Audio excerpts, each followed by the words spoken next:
नमस्कार बच्चों, कैसे हो आप सब? सब लोग अपने घर में स्वस्थ होंगे। चलिए स्वस्थता के साथ साथ हम अपना लेसन स्टार्ट करते हैं। पिछले पार्ट में हमने संगीत के 7 मुख्य स्वर के बारे में जाना और उसके पूरे नाम हमने जाने। अब आगे का पार्ट जो है हम ड्राइंग के थ्रू सीखेंगे। आपको लगता होगा कि म्यूज़िक में ड्राइंग से कैसे सीखेंगे, पर वो सब हम बाद में जानेंगे, या तो अपने आप पता चल जाएगा कि ड्राइंग के साथ हम म्यूज़िक कैसे सीखते हैं। तो चलिए सबसे पहले अपना पाठ प्रारंभ करते हैं और उसके लिए कुछ आवश्यक चीज़ों की ज़रूरत होगी। तो आइए देखते हैं कि वो कौन कौन सी चीज़ें हैं जो आप कार्य आरंभ करने से पहले अपने साथ लेकर बैठेंगे। तो बच्चों, सबसे पहले हम लेंगे A4 साइज का प्लेन पेपर, इस तरह से। इसके बाद लेंगे हम एक लंबी स्केल, एक छोटी सी स्केल, ब्लैक कलर का मार्कर या sketch pen, pencil, eraser, pencil के बदले आप पेन भी यूज़ कर सकते हैं। तो आइए हम शुरू करते हैं। सर्वप्रथम ये A4 साइज़ का प्लेन पेपर है, इसको हम इस तरह से रख कर फोल्ड करेंगे।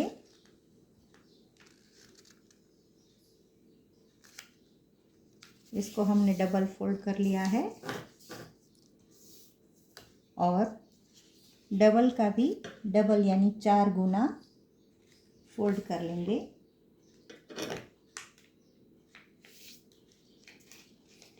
इस तरह से ये हमने फोल्ड कर लिया। अब इसको खोलकर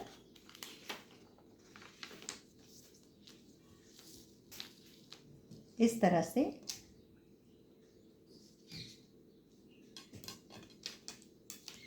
पेंसिल से और बड़ी स्केल की मदद से इस पर लाइन खींच लेंगे। ठीक है बच्चों, और ये जो ऊपर का 1 और 2 दूसरा फोल्ड है, उसको हम उल्टा फोल्ड कर लेंगे इस तरह से।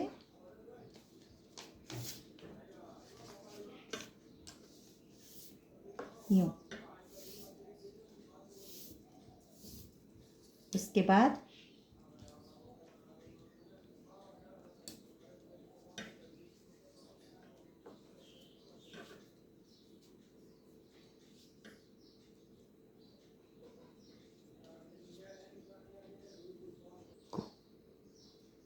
ये लाइन ड्रॉ कर लेने के बाद नीचे की तरफ से, यानी ये जहाँ पर पेपर का सिरा है उसकी और नीचे आधे से ज़्यादा हिस्सा ऊपर की ओर रखते हुए एक और लाइन हम खींच लेंगे इस तरह से। उसके बाद हम छोटा स्केल लेंगे और छोटे स्केल में 2 सेंटीमीटर का डिस्टेंस रखते हुए हम अपने पेपर पे 9 पॉइंट करके निशान लगा लेंगे, जैसे कि ये। और हाँ बच्चों, ये पॉइंट के निशान नीचे की तरफ लगाने हैं, कुछ डिस्टेंस रखते हुए।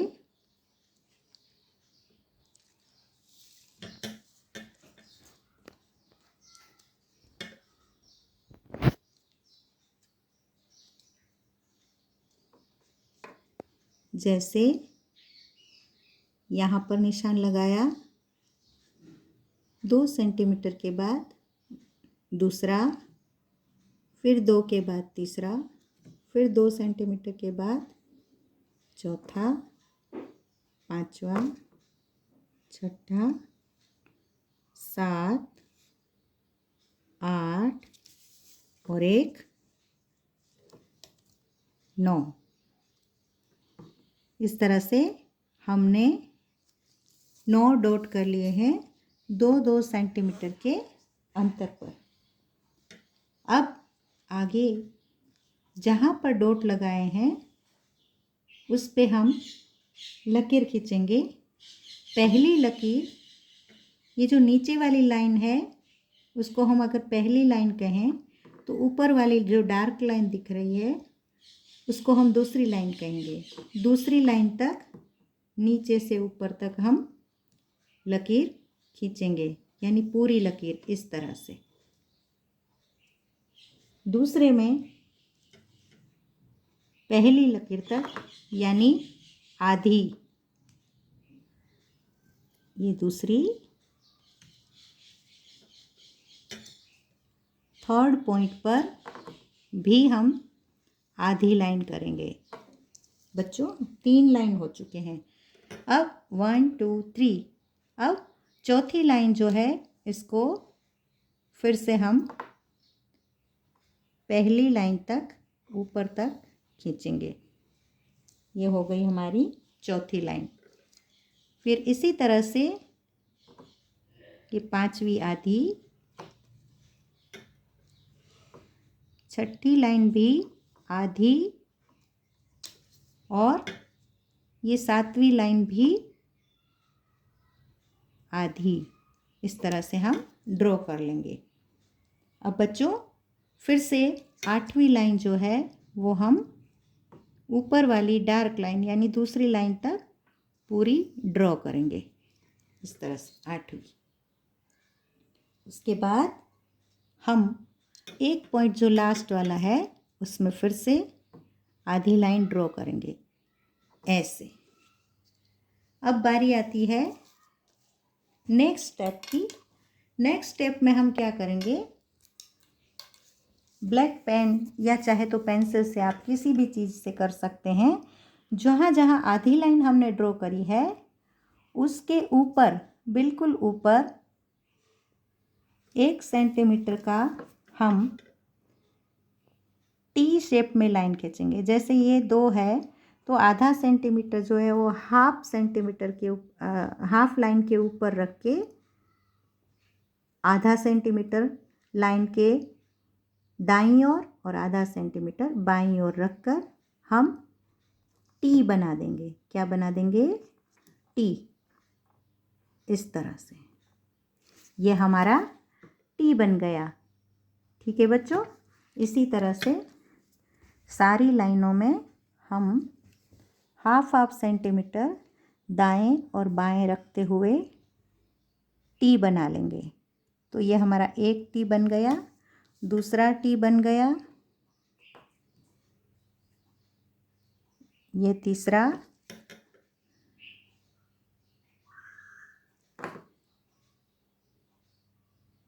ये चौथा,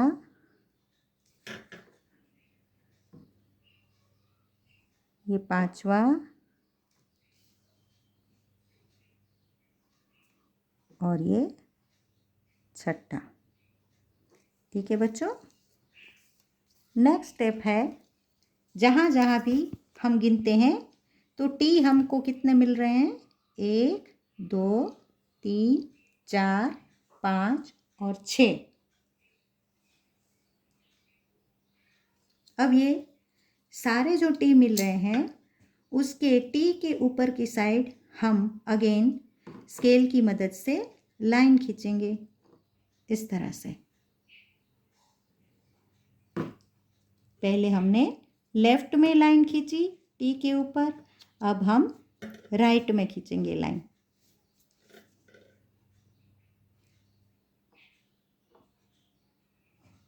इस तरह से।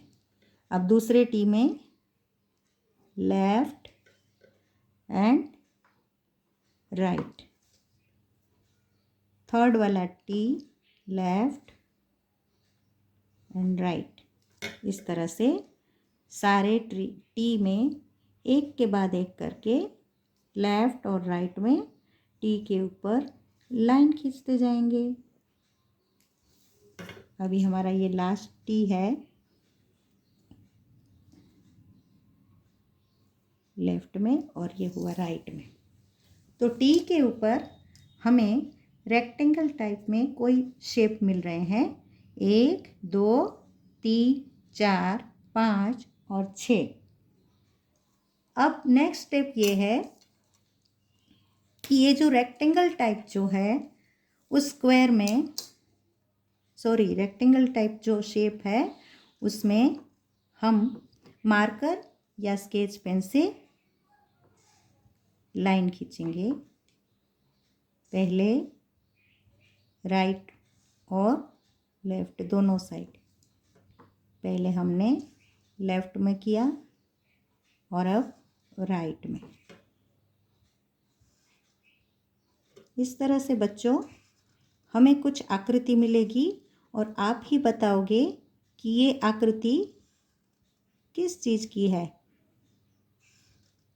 मुझे लगता है कि जब ये ड्राइंग बन जाएगा तो आप पहचान जाओगे कि ये आकृति किस चीज़ की है।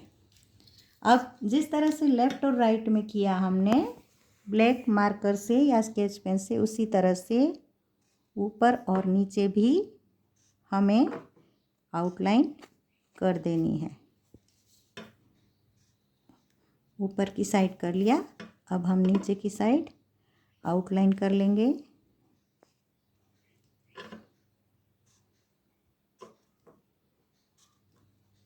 इस तरह से, ठीक है बच्चों। अब इसको हम धीरे धीरे करके पेशेंस के साथ इस तरह से ब्लैक स्केच पेन या मार्कर से कलर कर देंगे।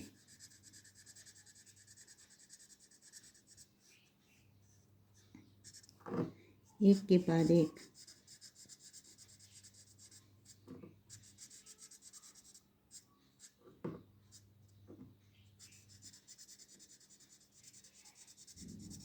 ये हमारा ड्राइंग धीरे धीरे तैयार हो रहा है और अब लास्ट वाला जो रेक्टेंगल शेप है उसको भी हमने कलर कर लिया। जहाँ जहाँ आपको लगता है वहाँ आप फिनिशिंग के लिए टचिंग कर सकते हैं। तो ठीक है बच्चों, अभी आपके मन में कुछ आ रहा है, ये किस चीज़ की आकृति आपके सामने बनी हुई है? देखिए सब लोग समझ ही गए होंगे, फिर भी अब मैं बता रही हूँ कि जिस तरह से हमने पिछले पाठ में संगीत के मुख्य 7 स्वर के नाम जाने, और आशा है कि आप लोगों ने लिख भी लिए होंगे और याद भी कर लिए होंगे। तो ये 7 स्वरों को हमें हारमोनियम में या कीबोर्ड में कहाँ पर बजाना है उसके लिए हमें सीखना ज़रूरी है। लेकिन बच्चों अगर स्कूल चालू होता तो हम हारमोनियम या कीबोर्ड में बता सकते हैं, लेकिन अभी लॉकडाउन के समय आप सब घर में हैं, लेकिन कुछ कुछ बच्चों के पास तो हो सकता है हारमोनियम या कीबोर्ड हो, लेकिन सबके पास ये उपलब्ध नहीं है। तो बिना हारमोनियम के और बिना कीबोर्ड के भी हम कैसे सीख सकते हैं, इसलिए आज हमने ये हारमोनियम के नोट्स यानी स्वरों का चित्र बनाया, जिसमें जो 2 स्वर है जो मिडल में आते हैं हारमोनियम या कीबोर्ड में, उसके पहले वाला स्वर, इसमें आपको 2 कलर के कीज़ मिलेंगे, एक तो ब्लैक और दूसरी वाइट। ये सारी जो है 1 2 3 4 5 6 7 8 और आगे होगी, लेकिन हमको सीखने के लिए हमें अभी के लिए 7 स्वर कहाँ पर बजाएंगे उसको सीखने के लिए इतने स्वर ड्रॉ करके सीखने के लिए काफ़ी है। तो ये 8 जो है वो कीज़ हैं वो सफ़ेद हैं और ब्लैक कीज़ हैं 1 2 3 4 5 और 6। अब ये जो की है उसमें हम ये लिखेंगे सा। क्या है ये? सा, रे, ग, म, प, ध, नी, सा। सा के लास्ट वाले सा के ऊपर हम बिंदी लगाएंगे, लेकिन इसको सा ही पढ़ेंगे। बिंदी लगाने के बाद साम ऐसा नहीं पढ़ेंगे, क्योंकि ये हम बाद में सीखेंगे कि बिंदी क्यों लगाई जाती है। ये सा है वो नीचे के स्वर में हम गाएंगे या बजाएंगे, और ये सा ऊपर गाएंगे या बजाएंगे, तो इसे तार सप्तक कहते हैं। और तार सप्तक का संकेत है, निशान है या चिन्ह है कि स्वरों के ऊपर बिंदी होना। तो ठीक है बच्चों, अभी आप लोग भी अपने घर में इसी तरह से हारमोनियम के नोट्स के यानी स्वरों के आप चित्र बना लेंगे, और इसके बाद इसके पश्चात जो हम पाठ लेंगे या सीखेंगे, उसमें हम सीखेंगे कि इसकी जो फिंगरिंग है बजाते समय वो किस तरह से होनी चाहिए। तो बच्चों चलिए फटाफट अपने पास जो भी साधन है, pen, pencil, eraser, sketch pen और A4 साइज का प्लेन पेपर लेकर बैठ जाइए, और इस तरह का हारमोनियम या कीबोर्ड फटाफट से बना लीजिए, ताकि अगली बार हम इसी के ज़रिए कैसे बजाना है वो सीखेंगे। ठीक है बच्चों, बहुत बहुत धन्यवाद बच्चों।